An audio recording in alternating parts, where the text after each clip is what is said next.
Hello.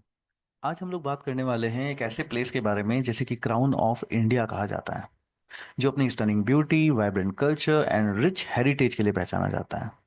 But यहाँ के लोग जो हैं अभी कुछ डिमांड कर रहे हैं। तो जानते हैं कौन सा प्लेस है वो एंड क्या वो डिमांड्स हैं एंड कैसे यूपीएससी के लिए जो है वो न्यूज़ आपके पास सिग्निफिकेंट जो है वो हो जाती है। सो क्विकली स्क्रीन के ऊपर चलते हैं और स्क्रीन के ऊपर चल के सारा मुद्दा जो है वो समझते हैं।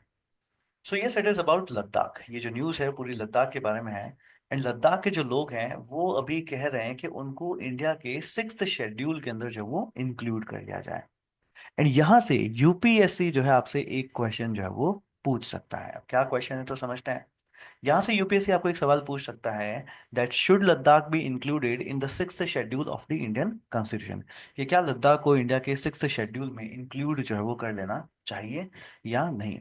तो समझते हैं पूरा मुद्दा क्या है, समझेंगे इस पूरी रिकॉर्डिंग में कि ये पूरा क्या मुद्दा है, what does it mean, what is it significant and what possible impacts it can have, positive and negative सारे इंपैक्ट्स को जो हम लोग यहाँ पे समझेंगे।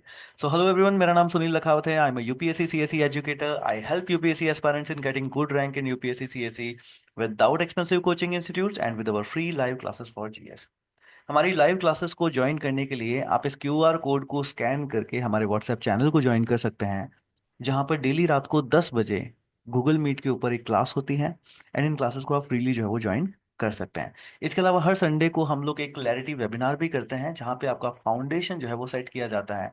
एंड इस वेबिनार के बाद आपको एक पूरी क्लियर पिक्चर मिल जाएगी कि यूपीएससी की प्रिपरेशन कब कब एंड कैसे कैसे जो है वो करनी चाहिए।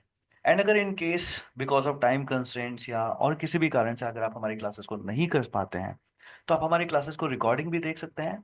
एंड इस वेबसाइट के ऊपर जाकर के यहाँ पे रिकॉर्डेड लेक्चर्स आपको बहुत ही अफोर्डेबल प्राइसेस के अंदर जो है वो मिल जाते हैं। सो क्विकली फिर से समझते हैं कि पूरा मुद्दा जो है आपके पास यहाँ पे क्या होता है। तो ये कहानी जो है वो शुरुआत होती है 2019 के अंदर। 2019 में लद्दाख को जो है कार्व आउट करके एक यूनियन टेरिटरी जो है आपके पास यहाँ पे बना दिया जाता है। एंड बहुत सारे लोगों ने इस मूव को सेलिब्रेट जो है वो किया था। क्यों? क्योंकि सबको लगा था कि अब जो है वो दिल्ली से डायरेक्ट गवर्नेंस जो है वो मिलेगी। क्या मिल जाएगी? दिल्ली से डायरेक्ट गवर्नेंस जो है वो मिलेगी। एंड इस डायरेक्ट गवर्नेंस के चलते यहाँ पे बहुत सारा डेवलपमेंट जो है इन्हें देखने को मिलेगा, which is a win win situation for everyone. Obviously हर कोई खुश होगा। बहुत ही सिंपल सी बात है। आप लोगों को अगर याद हो तो 2019 में सरकार ने लद्दाख को यूनियन टेरिटरी बना दिया गया था, जिससे कि वहाँ के लोग बहुत ज़्यादा खुश थे कि भाई अब तो डायरेक्ट गवर्नेंस मिलेगा, दिल्ली की सरकार होगी एंड हमारे लिए बहुत सारी डेवलपमेंट अपॉर्चुनिटीज जो है यहाँ पर बन करके आएगी। बट धीरे धीरे, यस, धीरे धीरे ये सेलिब्रेशंस कंसर्न्स के अंदर बदलने लग जाते हैं। अब ऐसा क्यों होता है तो इसे भी समझते हैं। So let's go back to the screen and समझते हैं। क्या होता है आपके पास यहाँ पे कि लद्दाख को लेजिस्लेटिव असेंबली मिलती नहीं है। आगे जाकर के आप देखते हो तो लिमिटेड रिप्रेजेंटेशन देखने को मिलता है, जिससे कि उन्हें एक डर सताने लगता है कि हम हमारे लैंड के ऊपर हमारा कंट्रोल जो है वो चला जाएगा, हमारे रिसोर्सेज के ऊपर हमारा कंट्रोल चला जाएगा। एंड इनको ऐसा डर भी लगने लगा कि हम शायद हमारी आइडेंटिटी ही खो दें। हम शायद हमारी आइडेंटिटी ही खो दें। अगर आप नियरली 95% ऑफ द लद्दाख के लोगों को देखते हो तो वो शेड्यूल्ड ट्राइब्स के अंदर आपके पास यहाँ पे आती हैं। अगर इनको सिक्स शेड्यूल के अंदर इंक्लूड किया जाता है तो इनको तो ये लोग जो है ऑटोनोमस डिस्ट्रिक्ट काउंसिल जो है वो एस्टैब्लिश कर पाएंगे। अब अगर कोई भी स्टेट या कोई भी union territory autonomous district council बनाती है तो इससे उनको पावर मिल जाता है लोकल गवर्नेंस के लिए एंड अपने ट्राइबल राइट्स को प्रोटेक्ट करने के लिए। एंड अगर इस मुद्दे को अगर आप बहुत ही क्लोजली मॉनिटर करें तो ये सिर्फ कोई गवर्नेंस का ही मुद्दा नहीं है। ये मुद्दा वहां के लोगों के सर्वाइवल का भी है। तो अगर इनको सिक्स शेड्यूल के अंदर इंक्लूड किया जाता है तो this six schedule will act as a shield against exploitation and it will ensure that development alliance with local needs and the values. But क्या ये इतना आसान है? जी नहीं। इंडिया में कुछ भी इतना आसान नहीं होता। यहाँ पे आपको चैलेंजेस मिलेंगे। एंड अगर ऐसा हो गया तो इसके बहुत सारे पॉजिटिव आउटकम्स हो सकते हैं।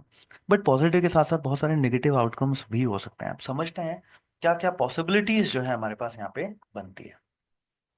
सो क्विकली एक बार फिर से रीकैप करते हैं क्या चीज़ है आपके पास। बहुत ही सिंपल सा है कि लद्दाख के जो लोग हैं वो सिक्स शेड्यूल में आने की डिमांड कर रहे हैं। क्यों कर रहे हैं?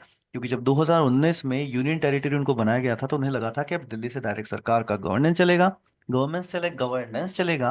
एंड उसके बाद यहाँ पे डेवलपमेंट होगा, अपॉर्चुनिटीज मिलेगी। बट ऐसा कुछ हुआ नहीं। तो इस वजह से वो सिक्स शेड्यूल के अंदर जो है वो आना चाहते हैं। सो सिक्स शेड्यूल में आना इतना आसान नहीं है। यहाँ पर चैलेंजेस है। चैलेंजेस कैसे कैसे? लीगल चैलेंजेस हैं आपके पास, पॉलिटिकल चैलेंजेस आपको देखने को मिलते हैं, एंड अगर आप यहाँ पे देखते हो तो आपको कई सारे एडमिनिस्ट्रेटिव चैलेंजेस भी जो है वो देखने को मिलेंगे। So there are legal, political and administrative challenges.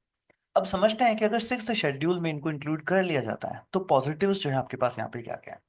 सबसे पहला पॉजिटिव यहाँ पे आउटकम यही होगा कि इनकी जो ऑटोनॉमी है, स्टेट की जो ऑटोनॉमी, जो यूनियन टेरिटरी की जो गवर्नमेंट की जो ऑटोनॉमी है, वो आपके पास ऑटोनॉमी, ये ऑटोनॉमी जो है वो इंक्रीज हो जाती है। अगर ऑटोनॉमी इंक्रीज हुई तो फिर ये अपनी ऑटोनोमस डिस्ट्रिक्ट काउंसिल जो है वो बना सकते हैं। ऑटोनोमस डिस्ट्रिक्ट काउंसिल जो है यहाँ पे आपके पास बना सकते हैं। इस ऑटोनोमस डिस्ट्रिक्ट काउंसिल की वजह से यहाँ पे सेल्फ गवर्नेंस आएगा, एंड ये सेल्फ गवर्नेंस की वजह से यहाँ पे आपको बहुत सारा डेवलपमेंट देखने को मिल सकता है, एंड इस पूरे रीजन का इकोनॉमिक अपलिफ्टमेंट भी जो है आपको देखने को मिल सकता है। Economic upliftment, yes. तो ये सारे पॉजिटिव आउटकम्स आपके पास यहाँ पे देखने को मिल सकते हैं। क्या क्या पॉजिटिव आउटकम्स हैं? Very simple. ऑटोनॉमी इंक्रीज हो जाएगी। ऑटोनॉमी अगर इंक्रीज होती है तो ऑटोनोमस डिस्ट्रिक्ट काउंसिल्स बनाए जा सकते हैं। ऑटोनोमस डिस्ट्रिक्ट काउंसिल बनाएंगे तो सेल्फ गवर्नेंस आएगी, सेल्फ गवर्नेंस से डेवलपमेंट आएगा, एंड डेवलपमेंट से इकोनॉमिक अपलिफ्टमेंट जो है आपके पास यहाँ पे देखने को मिलता है। बट क्या सब कुछ इतना पॉजिटिवली आराम से हो जाता है? जी नहीं। यहाँ पे बहुत सारे नेगेटिव एस्पेक्ट्स भी जो है आपके पास यहाँ पे होते हैं। सबसे पहले नेगेटिव एस्पेक्ट्स को अगर हम लोग देखें तो वो आती है पैसों की प्रॉब्लम। तो पैसों की प्रॉब्लम मतलब लिमिटेड फिस्कल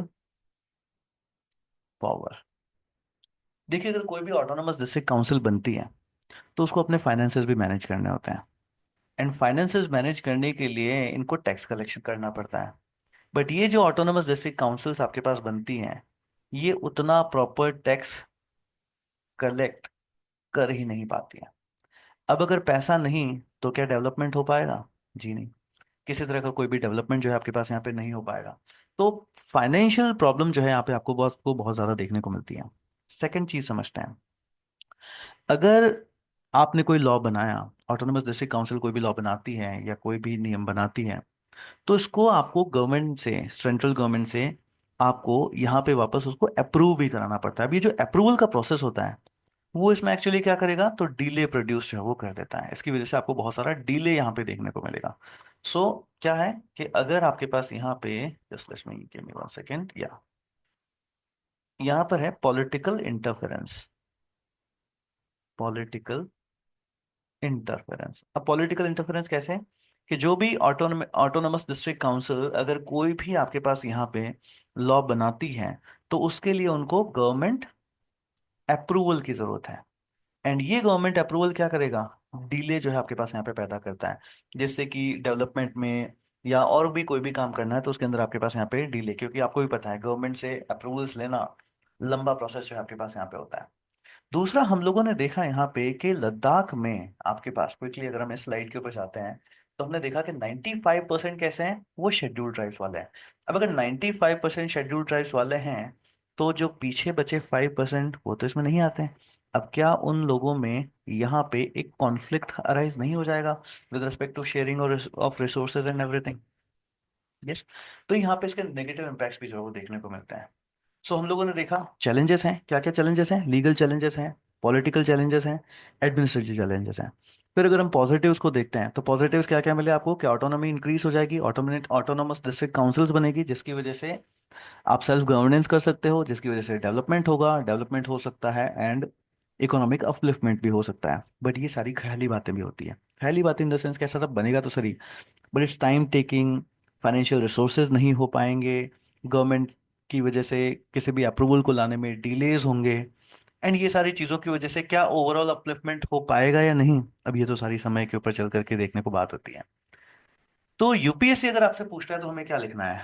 यूपीएससी अगर आपसे ये क्वेश्चन पूछता है तो हमको ये सारे ही पर्सपेक्टिव्स वहां पे रख देना है अपने। हम चैलेंजेस भी बताएंगे, हम पॉजिटिव्स भी बताएंगे, हम नेगेटिव्स भी बताएंगे, एंड एट लास्ट हम लोग हमारे आंसर को फिर कंक्लूड जो है वो कर देते हैं। So what will be the conclusion? Conclusion हम लोग करेंगे that to safeguard Ladakh's unique culture and foster balanced development, inclusion under the sixth schedule could be a strategic step. By enhancing local governance and integrating tribal interests, Ladakh can better manage its social, cultural and economic needs. तो ये हमारे यहाँ पे एक middle path को लेकर के, yes, जो हम हमेशा कहते हैं कि ना तो हमें इस दिशा जाना है ना हमें उस दिशा, हमें हमेशा हमारा आंसर एक मिडिल पाथ को, एक मध्यम मार्ग को अपनाते हुए जो है हमारा आंसर जो है हमेशा होना चाहिए. So this can be a great answer to that question. So let's stay informed and engaged. And until next time, Jai Hind. Thank you.